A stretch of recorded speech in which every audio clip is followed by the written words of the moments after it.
Good morning mga Mars. Ayan, for the linis naman ng garden ng aking peg. Maaga kong gumising ngayon, 4:45, dahil nga Monday papasok ang aking dalawang estudyante. Si Gian maaga siyang sinusundan ng service, si JC naman inihahatid namin sa school. Pagkatapos nilang pumasok sa school, so ayan, maglilinis muna ako ng garden. Maraming puno sa aming garden, kaya ayan, maraming tuyong dahon na kailangan tanggalin ko. We acquired this property 11 years ago, nung maliit pa si bunso namin. So gusto ko medyo malaki yung garden kasi nga maliliit pa sila. Gusto ko yung may napapaglaruan sila sa labas ng bahay. At mahilig din ako sa mga puno. Kaya nagtanim ako ng kalamansi, ayan may atis, may guyaba, no, may saging, may papaya, may rambutan, at lansones. Meron din akong puno ng bayabas at yung mga iba't ibang mga bulaklak. Meron din akong mga puno ng herbal katulad ng oregano, sambong, serpentina at kung ano-ano pa. Meron kaming gardener na tumutulong sa akin para mag-trim ng halaman. At dahil Sunday kahapon hindi siya pumasok at ayan nga napakarami ng dahon kaya kailangan ko ng walisin. At after kong magwalis, ayan, for the dilig naman. Dahil nga ilang araw nang hindi umuulan kaya sobrang tuyo na ng lupa. Sa pagwawalis at saka sa pagdidilig kulang ang 1 oras dahil medyo nga malaki yung likod bahay namin and then meron pa siya sa gilid at saka sa harap ng bahay namin. At kailangan ko siyang diligan ng maayos para naman hindi mamatay ang mga halaman.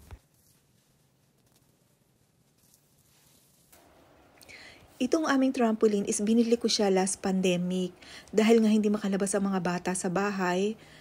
Ayan, kaya kahit pandemic noon, umorder ako para maikabit dito sa aming garden. And very happy naman si JC. At pwede siya sa bata, pwede din siya sa matanda dahil medyo malaki siya. 4 years na sa amin yan at maganda pa din. At kapag may bisita si JC na mga kalaro niya, tuwang-tuwa na naglalaro dyan. Napakadaming mamunga ng aming papaya. Ayan, saan-saan na yan nakarating. Pero bunga pa rin siya ng bunga.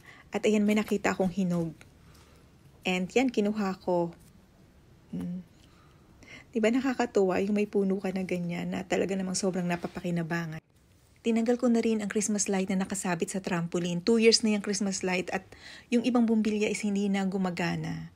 Kaya ginupit-gupit ko na lang para mas madaling matanggal at tamang-tama basura day to day. After kong maglinis at magdilig sa likod ng bahay, dito naman tayo sa harapan at saka sa gilid ng bahay. Ayan, yung aking garden, maraming mga bulaklak kaya kailangan talaga everyday magdidilig. 300 plus square meter yung aming property kaya medyo malaki yung aming garden. At yan nga, pina-landscape ko siya no bago kami lumipat dito kaya marami ang halaman. After linis at dilig sa labas, dito naman tayo sa loob ng bahay. Ayan sa dining area namin. So kailangan after kumain, malinisan ko siya dahil para maiwasan na rin ng mga langgam na pumunta. Anyway, lagi naman kami nagpapaspray sa labas ng every 3 months. So kaya walang langgam sa bahay namin. Pero para maiwasan na rin na maka-attract ng mga ants, kaya kailangan laging walang mga pagkain na natitira.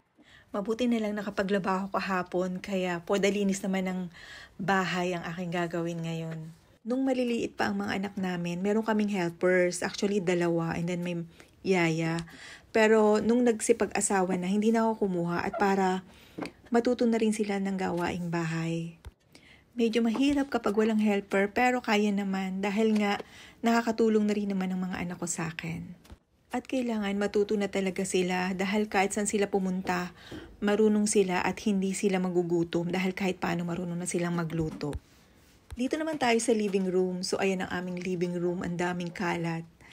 So ayan yung aking exercise machine kapag sinisipag. At ito namang machine na ito is for the legs.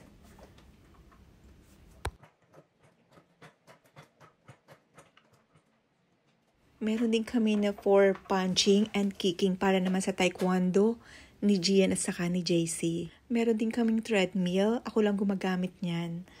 Kapag umuulan kasi sa labas, hindi kami nakakapaglakad. Kaya dyan ako naglalakad.